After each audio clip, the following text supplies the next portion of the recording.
Salut à tous et bienvenue pour Lover the Results sur Money in the Bank 2015 qui a eu lieu dans la nuit du 14 au 15 juin 2015 donc dans la Nationwide Arena à Columbus dans l'état de l'Ohio. Enfin, sachez que c'était la 6e édition du Money in the Bank Pay-Per-View et que cette fois-ci c'était Dean Ambrose qui était en vedette sur l'affiche promotionnelle du Pay-Per-View. Bien, avant de commencer, j'aimerais faire une grosse dédicace à Jess Cossettini qui m'a battu à la loyale lors du 3e round du Busted Open vs WWE Universe. Donc un gros bravo à toi, ma fierté commence vraiment à prendre un coup. Autant Romain Colombo m'avait battu, mais c'était sur une histoire de disqualification, donc un demi-point seulement nous séparait. Là c'est du 3,5 à 2, c'est quand même une sacrée branlée que je me suis ramassé, donc un grand bravo à toi. Et enfin une dernière chose avant de commencer cette analyse, sachez que si vous aussi vous avez envie de noter ce pay-per-view, vous pouvez aller sur Spirit of Wrestling, donc le lien est dans la description de la vidéo, donc vous pouvez vous aussi noter les pay-per-view, en l'occurrence celui-là. Bien, avant de commencer l'analyse, je voudrais juste faire une dernière mise au point et vous rappeler les notes que j'ai mis lors de mes dernières analyses de pay-per-view. Donc Extreme Rules a eu la note de 7,4 sur 10, Payback a eu la note de 7,2 sur 10, Elimination Chamber a eu la note de 7,3 sur 10, et j'annonce dès le départ, ce pay-per-view a eu la note de 7,2 sur 10. Donc il y a eu des bons matchs, des matchs un peu moins bons, mais ça reste plus ou moins au même niveau que ces derniers pay-per-view. D'ailleurs, ça reste au même niveau depuis qu'il y a eu WrestleMania, donc qui a eu la note de 8,6. C'est un petit peu redescendu, c'est normal, mais j'attends quand même que ça remonte au moins pour Battleground, parce que déjà Battleground, si vous regardez mes anciennes analyses, il y en a déjà eu 2 pour 2013 et 2014. Ça n'a jamais été très fameux, mais c'est surtout avant SummerSlam, donc histoire de bien remettre les choses sur de bons rails et d'avoir une bonne note à SummerSlam. J'espère qu'on aura un bon pay-per-view le mois prochain. Bien, fini le blabla maintenant, le Money in the Bank Ladder Match qui était le premier match de la soirée. Donc j'ai juste envie de relever un petit statut Facebook qui disait je pense que ce match va être le premier de la soirée, et quelqu'un s'est un peu moqué de lui en lui disant non mais t'imagines, c'est un peu ridicule, imagine que le Royal Rumble match soit le premier de la soirée lors du pay-per-view Royal Rumble. Et c'est vrai, au fond j'étais un petit peu d'accord avec lui, le Money in the Bank Ladder Match c'est un bon opener pour mettre les choses en avant, mais s'il y en a deux, là en l'occurrence c'est ce qu'il y avait eu les dernières années, et là c'est le seul et on l'a eu en opener. Qu'est-ce qui me dérange tant que ça dans le fait de le mettre en opener? C'est tout simplement que pour moi avec le main event, c'est deux matchs où je vais me pencher un peu plus sur les résultats, que ça va un peu plus m'apporter. Moi vous savez que je ne regarde pas forcément pour les résultats, même si j'aime bien, mais pour le contenu. D'ailleurs je ne ferais pas des analyses comme ça si je ne regardais pas pour le contenu. Et sachez que le Money in the Bank Ladder Match, pour moi, il y a le contenu et il y a aussi le résultat. C'est de la même trempe que le Royal Rumble Match, que le main event de WrestleMania, que les main events en règle générale en pay-per-view, que le King of the Ring. Et je vais quand même un peu plus m'intéresser aux résultats, pas forcément un peu plus, mais je vais beaucoup m'intéresser aux résultats au même titre qu'au contenu, qui n'est pas forcément le cas par exemple pour le deuxième match de la soirée, qui je dois avouer, Nikki Bella contre Paige, je m'en fous un petit peu qui va gagner et je vais plus m'intéresser au contenu.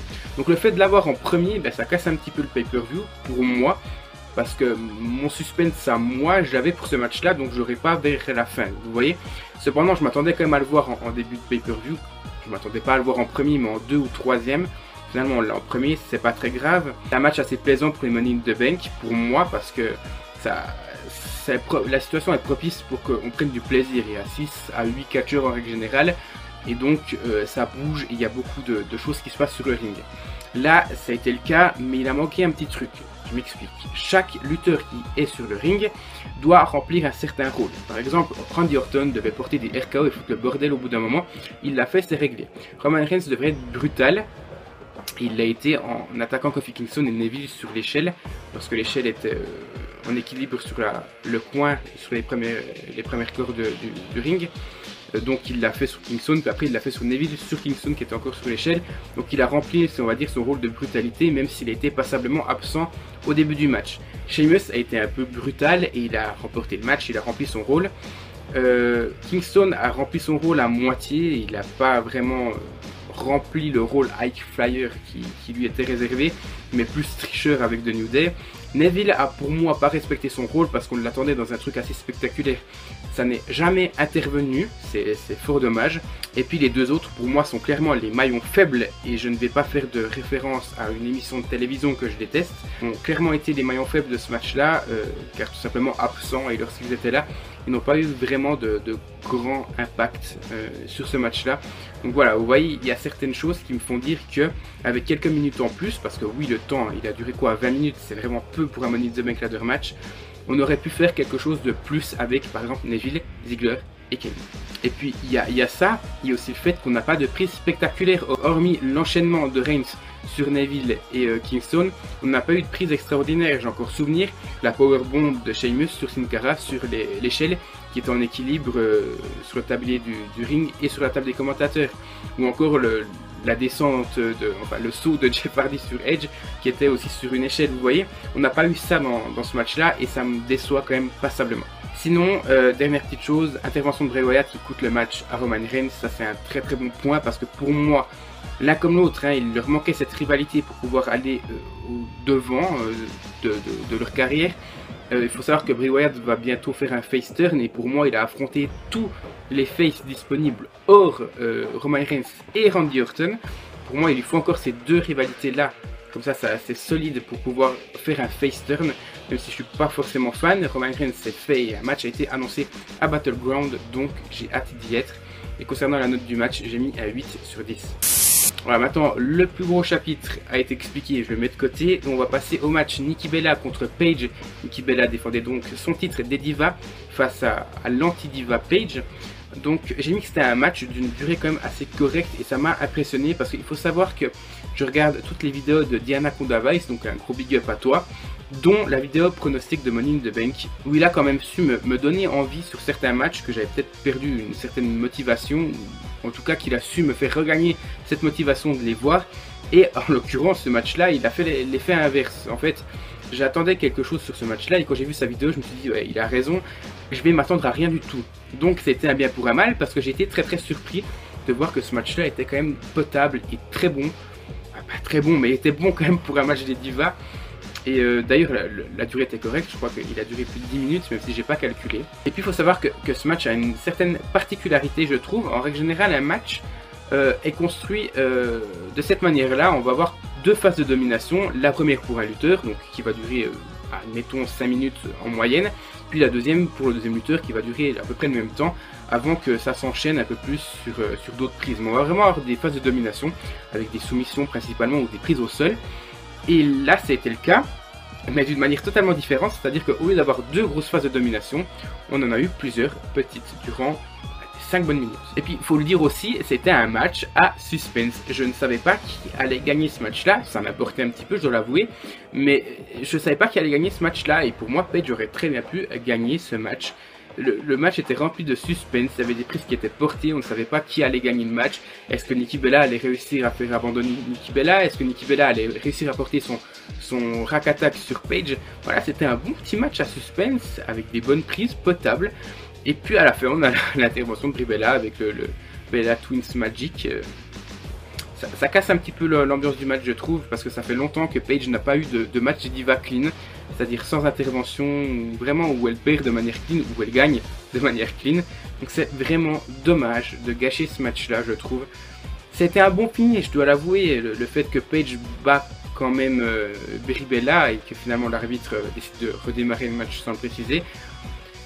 C'est bien, franchement pour un match de diva c'est rare, en règle générale on a une victoire et ça s'arrête là. Là il y a un peu une controverse donc c'est bien. Mais pas pour Paige quoi, j'aurais préféré qu'elle perde de manière clean. Donc pour ce match là j'ai mis un 7,5 sur 10, je suis très très généreux, mais je trouve que ça a le mérite d'avoir cette note. Ensuite le troisième match, Ryback défendait son titre intercontinental contre le Big Show et ce match va durer assez vite dans mes explications. J'ai mis que c'était un match bizarre, il a commencé assez fort, c'est-à-dire que c'était rythmé dès le départ. Ryback a apporté une mid-hook closest line, il allait enchaîner sur son shell shot et finalement non, je me suis dit le match va durer 30 secondes, ça va être catastrophique pour le Big Show. Non, finalement le match a duré un peu plus longtemps mais il était quand même beaucoup trop court. Les 30 premières secondes étaient très bonnes, je me suis dit waouh, c'est deux mecs hyper gros, enfin sans vouloir être méchant, mais à gros gabarit et le match est rapide et c'était dingue. Et puis après finalement le match ralenti à mort, voilà, tel qu'on pouvait s'y attendre. Et puis une mise est intervenue au bout de 5 minutes de match, donc voilà. J'ai pas grand chose d'autre à dire, je pense que le match triple menace, s'il y en aura un Battleground, va être quand même bien meilleur. Mais là j'ai mis 4,5 sur 10. Ensuite, John Cena affrontait Kevin Owens dans un match revanche du dernier pay-per-view Elimination Chamber. Donc c'était un match de dingue, je vais le dire tout de suite. Autant j'avais seulement un reproche à faire au dernier match, c'est-à-dire que je trouvais qu'il n'y avait pas forcément de lien entre les deux, qu'ils portaient leur prise sans vraiment être complices si on veut bien. Il n'y avait pas vraiment de lien entre eux et c'est ça que je reprochais à ce match-là. Là, ça a été bourrin direct, on a senti que les deux étaient vraiment connectés. Voilà, il n'y avait pas de connexion il y a 2 semaines lors d'Elimination Chamber. Là, ils étaient connectés dès le départ, c'était un match de dingue. Cependant, il y a quand même eu 2 petits botches, donc rien de grave. La première, je m'en souviens plus, la deuxième, si je me souviens bien, c'était lorsque Cena voulait faire comme une sorte de SOS qui effectue Kofi Kingston avec un tombé à la fin. Kevin Owens a perdu équilibre et Cena a dû se raccrocher aux cordes et puis finalement a dû reprendre appui sur le ring avec ses mains pour pouvoir effectuer la prise. Voilà, c'est juste ça qui va baisser la note de 10 à 9,5 parce que je l'annonce, la note a été de 9,5 sur 10, donc c'est un détail. Et puis on a vu Kevin Owens porter des code breakers, des switching music, des swanton bombs. Donc moi en fait j'ai été un petit peu deg par rapport à ça parce que ça peut très bien arriver dans le prochain match parce que je pense que oui, il y aurait un 3e match à Battleground. Mais en fait j'ai eu une construction de match, je me suis imaginé une construction de match entre les deux assez dingue en fait. Tout simplement je m'imaginais que, étant donné que le match a duré quand même assez longtemps, je m'imaginais Kevin Owens dépité de ne pas pouvoir battre Cena avec sa pop-up powerbomb, enchaîner des prises de finition d'autres mecs. Comme par exemple, on a vu Dean Ambrose porter je crois que c'est Bionic Elbow de Dusty Rhodes dans le main event, vous voyez. On peut très bien imaginer Kevin Owens et même John Cena porter des RKO, porter des pedigree, des curbstones, des pun kicks, vous voyez, même des prises de finition de lutteurs encore actifs. Et ça aurait été dingue de voir ça parce que les mecs auraient prouvé qu'ils sont quand même assez invincibles, assez durs à battre. Et là, juste un 3e attitude adjustment de Cena pour pouvoir battre Kevin Owens, ça m'a un tout petit peu dérangé, même si le mec a quand même bien rempli son rôle. Hein. Voilà, j'aurais aimé qu'un rookie vienne et batte Cena 2 fois de suite en pay-per-view.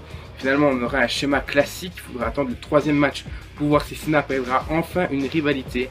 J'espère au moins qu'il y aura un match à Battleground, sinon là je vais être encore plus deg. Voilà, je vous l'ai dit, 9,5 sur 10, c'est la note de ce match-là.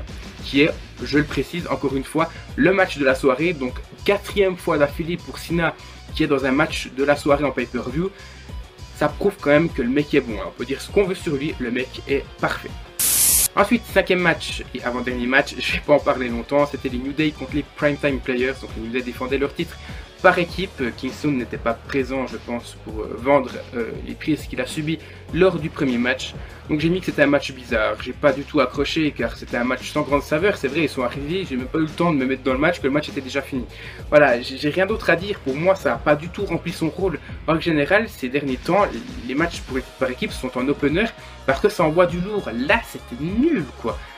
Le seul bon côté que je vois, c'est les Primetime Players deviennent champions par équipe. Alors, c'est vrai que la WWE nous habitue à détester les New Day au début, et maintenant que je commence à prendre goût aux New Day, ils enlèvent leur titre. Voilà, bref, je suis quand même content pour les PTP, enfin un titre pour eux. Concernant la note du match, j'ai mis encore une fois 4,5 sur 10. Et enfin, le main event, Seth Rollins défendait son titre poids lourd de la WWE contre Dean Ambrose. Waouh! Waouh, match dingue, encore une fois, donc au même titre que Owens Cena, sauf que là j'ai mis 9 sur 10, je le dis direct, donc c'est pas le match de la soirée pour moi, mais il est bien meilleur qu'à Elimination Chamber. Il était pas mauvais hein, il y a 2 semaines, mais j'avais pas vraiment accroché comme on avait pu voir l'année passée, en tout cas j'ai en tête le Hell in a Cell match, voilà, pardon. Donc ce match a été quand même assez dingue. Il y a quand même un défaut pour moi, c'est un ladder match. Donc un match avec des échelles et tout comme le Money in the Bank ladder match, on n'a pas eu beaucoup de prises avec des échelles. C'est dommage, c'est vraiment dommage. Je m'attendais à des trucs dingues du genre Austin Harris contre Jeff Hardy. C'était TNA Genesis, je crois, 2013, enfin bref, je sais plus. Mais un match quand même où les échelles sont quand même mises à contribution, si on peut dire ça comme ça. Donc là, ça a pété le cas, mais beaucoup plus sur la brutalité. Donc c'est un bien pour un mal, encore une fois. C'est-à-dire que Dean Ambrose a été très brutal, mais Seth Rollins aussi a été extrêmement brutal. Et c'est rare qu'on l'ait vu comme ça depuis son heel turn donc de l'année passée. Et ça m'a fait extrêmement plaisir de le voir comme ça. Donc j'ai pas vraiment grand chose à dire, j'étais émerveillé tout le long de voir ces deux mecs se foutre sur la gueule du début à la fin. Le match a duré plus de 35 minutes si on en croit les commentaires de Christophe Ajus, donc c'est assez dingue, franchement. Pour moi, ça a été un match d'endurance et de brutalité, et c'est rare qu'on voit un match comme ça. Donc prenez-le, parce qu'on va pas en avoir souvent. J'aimerais mettre aussi une prise en avant, ou en tout cas quelques prises de cette remise. Donc c'est les powerbombs sur les barrières de sécurité, et puis sur l'échelle, les chaises, c'était quand même dingue. Donc là, on pourrait dire d'Inebreux se relève quasiment tout de suite, qu'il ne vaut pas bien la prise, mais à ce niveau-là, c'est carrément un second souffle. C'était assez dingue de voir cette succession de prises. Et encore deux détails pour ce match-là. Premièrement, le Dirty Deeds sur la table des commentateurs. Pourquoi Sheamus ne vient-il pas cacher à partir de ce moment-là? Je dirais les deux mecs sont complètement morts, donc oui, c'est pas Sheamus qui décide, c'est la WWE, mais là c'est pas crédible. Parce que Sheamus, il donnait sa mallette, il montait l'échelle, il prenait, il était frais, ça faisait 2 heures qu'il n'avait pas lutté. C'était bon, c'était réglé, il repartait avec le titre. Donc là, c'est pas crédible de les avoir séparés, et même au bout d'un moment, ils étaient carrément dans le public. Sheamus aurait eu tout le temps et le loisir de venir faire à la limite un sudoku avant même d'aller décrocher la mallette. Donc voilà, ça c'est une petite incohérence. Et puis la fin, j'ai vu que beaucoup n'avaient pas aimé la fin, lorsque Rollins et Ambrose décrochent la ceinture en même temps. Puis finalement, Ambrose la lâche en plein vol et Rollins conserve son titre. Moi, j'ai franchement adoré. Pour moi, c'était vraiment un très bon point. Et j'ai souvenir d'un match que Ziggler avait gagné de cette manière. Il avait conservé son titre intercontinental, je crois. Si je me souviens bien, c'était contre Swagger et Kingston. Les deux se bagarraient pour le titre. Ils avaient décroché, puis finalement, ils l'avaient fait tomber. Et Ziggler l'avait récupéré, était toujours champion intercontinental, pardon. Donc là, ça prouve que c'est pas la personne qui décroche la mallette qui est champion, mais c'est le seul qui la tient en fait, qui est champion à la fin. Donc là, Dean Ambrose et Seth Rollins les tenaient. Si Seth Rollins l'avait lâché puis reprise, Dean Ambrose aurait dû être champion, mais ça n'a pas été le cas. Donc il n'y a pas de controverse pour moi, Seth Rollins est vraiment le champion. Voilà, comme je l'ai dit, c'est à 7,2 sur 10, donc ça fait un 3 étoiles. Un pay-per-view honorable, mais comme je l'ai dit, j'aimerais bien que ça augmente un petit peu d'intensité. Pourquoi pas arriver entre les 7,5 et les 8 pour le prochain pay-per-view, mais bon, ça, seul le temps nous le dira. Voilà, n'hésitez pas à partager cette vidéo en masse. La vidéo de Payback a fait 1000 vues. Alors je sais pas pourquoi celle-là a fait 1000 vues et qu'Elimination Chamber en a fait à peine 200. Donc refaites ce que vous avez fait pour Payback, parce que je sais pas comment c'est possible. Sinon n'hésitez pas à dire en commentaire ce que vous avez pensé de ce pay-per-view là. Et de visiter Planet Catch aussi, qui est le partenaire officiel de Direct Wrestling. Donc le pay-per-view sera bientôt mis à la vente, je pense à 22,99 € comme d'habitude, durant ces prochaines semaines, donc en précommande, je pense d'ici un mois. Donc n'hésitez pas à aller checker sur Planet Catch. De toute façon, moi je vous le mettrai sur la page Direct Wrestling, donc pour plus d'informations. Voilà, merci d'avoir suivi cette vidéo et à tout bientôt pour la suite de la chaîne.